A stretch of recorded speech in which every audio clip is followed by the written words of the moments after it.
Local elections with national significance. Mexican voters go to the polls in what some are calling an unofficial referendum on the security and economic policies of President Felipe Calderon.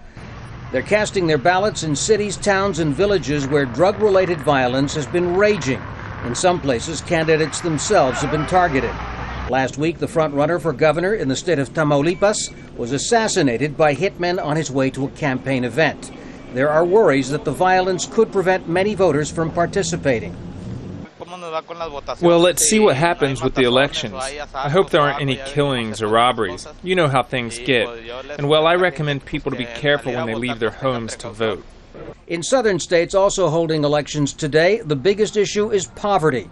Jobless rates are high in places like Oaxaca, where people say the weak economy and not drug violence is the greatest threat to their livelihoods. Hoping to capitalize on voter discontent is the Institutional Revolutionary Party, or the PRI, who ruled Mexico as a one-party state for more than 7 decades.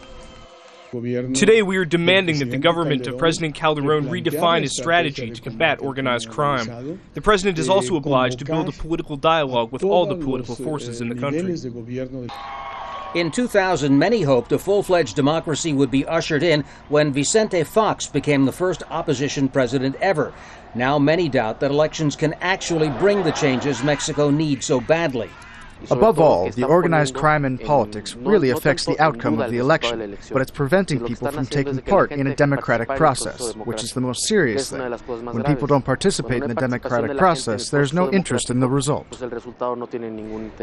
President Calderon took office after a tumultuous election in 2006, promising to be the president of job creation.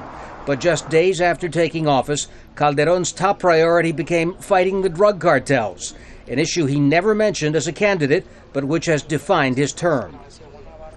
Today it is an issue for voters, many of whom are demanding an end to the violence, but they're also calling on whoever wins office to take actions that will restart the country's staggering economy. Tom Ackerman, Al Jazeera.